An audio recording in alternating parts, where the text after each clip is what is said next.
আজকে আমি কয়েকটি কথা বলতেছি,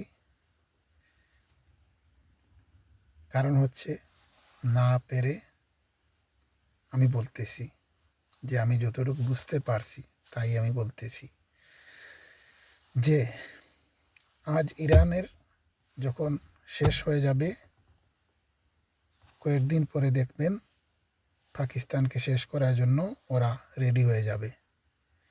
যারাই পাকিস্তানিরা আমার কথা শুনবেন, বাংলা ভাষায় শুনে আপনারা ট্রান্সলেট করে দেখবেন আমি কি বলতেছি।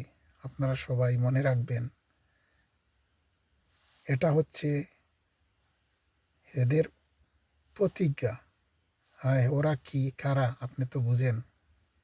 ইবলিসরা, তারা প্রতিজ্ঞা করছে যে কোনো মুসলিম মাথা খাড়া করতে পারবে না, তাদের উপর যেতে পারবে না। যারাই মাথা খাড়া করবে তাদেরকেই তারা ধ্বংস করবে। তাহলে আপনারা মনে রাখবেন, এই শয়তানদেরকে আপনারা সাপোর্ট করবেন না। মনে রাখবেন, ইহুদি ও নাসারা কখনো মুসলমানের বন্ধু হতে পারে না। মুসলমানের বন্ধু মুসলমানই হয়। ইহুদি ও নাসারা মুসলমানের বন্ধু হতে পারে না।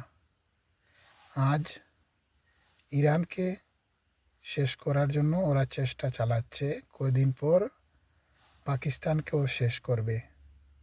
এর জন্য আপনারা পাকিস্তানি যারা আছেন, আপনারা সব সময় ইরানকে সাপোর্ট করবেন, যাতে ইরান শেষ না হয়। ইরান শেষ, তারপরে আপনাদের পালা। এটা আজকে আমি বললাম, কারণ আমি যুগ যুগ থেকে দেখতেছি। ছোটোবেলা দেখছি সাদ্দাম হোসেনকে শেষ করছে, তারপর দেখছি সাদ্দাম হোসেনের প্রথমে নিউক্লিয়ার সাইট ধ্বংস করছে ওরা, করার পর সাদ্দাম হোসেনকে ধ্বংস করছে, তারপর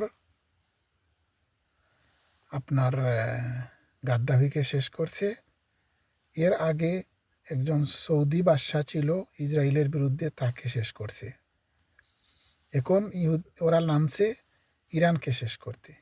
ইরান যখন শেষ হয়ে যাবে তখন পাকিস্তানের পালা। পাকিস্তানে যতই আমেরিকাকে বাই বাই বলুক, আপনারা চিন্তা করবেন না এই বাইয়ে আপনাদেরকে কি করে দেখবেন ভবিষ্যতে। চিন্তা করবেন না, তাই আপনারা আগেই মুসলমানের পক্ষে চলে আসেন।